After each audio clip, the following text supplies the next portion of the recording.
Salutations ontariens, ne cherchez pas à savoir qui je suis, car en fait, je suis anonyme. Non mais laisse tomber, ça marche pas du tout.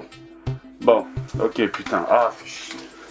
Bon, sérieusement, on rigole, mais en fait, si ça continue, on va pas rigoler longtemps, croyez-moi. Et en fait, si on est là aujourd'hui pour faire une vidéo tous en commun, c'est pour vous parler d'un sujet qui craint vraiment. Et oui, peut-être en avez-vous déjà entendu parler. Ou pas, car il semble que cette loi n'intéresse pas beaucoup Monsieur Pujadas ou Monsieur Pernaut. Et pourtant, elle est importante, et l'ACTA est déjà aux portes du Parlement européen. Initialement, cette loi elle avait été faite pour lutter contre la contrefaçon, c'est louable, mais ça a été complètement dévoyé. De plus, aucun élu du peuple n'a été impliqué dans sa conception. Il faut dire que c'est normal, elle a été écrite sous la dictée d'intérêts privés qui s'accrochent à un modèle économique dépassé. Le plus triste dans tout ça, c'est que personne n'en parle de l'ACTA. Je veux dire, bon, moi je suis pas trop les informations, mais en ce moment, je sais pas, on parle de cette espèce de concours people, là, des élections présidentielles, je crois que ça s'appelle. Et alors, l'ACTA, bon, c'est juste la loi la plus, c'est la loi qui nuit le plus à notre liberté sur Internet de 2012, mais personne n'en parle. En effet, il y a deux sortes de lois, les lois liberticides et les autres. Et non content de nous empêcher de partager, ACTA va aussi nous empêcher de créer, puisque tout contenu présentant une infraction au droit d'auteur sera susceptible d'être supprimé. Quant à son créateur, pour lui ce sera l'amende ou la prison.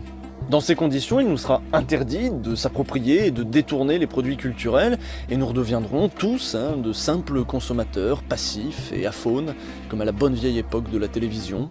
Avec une loi comme ça, terminée les tests de jeux vidéo, les séries abrégées, les parodies à la con, une grosse partie de la création amateur du net sera considérée comme illégale. Bah ouais, braquage, viol, 5 ans. Et toi? Moi je fais des vidéos sur internet et des fois j'utilise des musiques dont j'ai pas les droits. Putain, malade, tu me dégoûtes. Alors que peut-on faire? Aujourd'hui, des associations défendent vos droits et font pression sur les politiques avec des moyens simples et puissants mis à votre disposition. Il s'agit de pétitions, d'emails à envoyer. Rapprochez-vous d'associations telles que avaz.org et la Quadrature du Net et agissez simplement pour préserver l'Internet de la censure qui veut lui être imposée.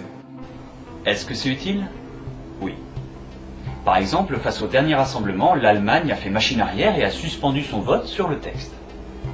Aux USA, la réaction massive des internautes a réussi à faire reculer les deux projets de loi américaines SOPA et PIPA qui, elles aussi, s'attaquer à nos libertés individuelles.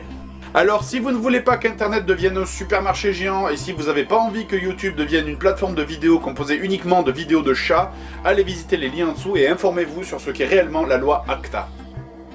Bah moi je suis d'accord avec eux, les assurances AXA c'est vraiment des margoulins. Mais ils parlent pas des assurances AXA, ils parlent du traité ACTA. Bah c'est des margoulins quand même.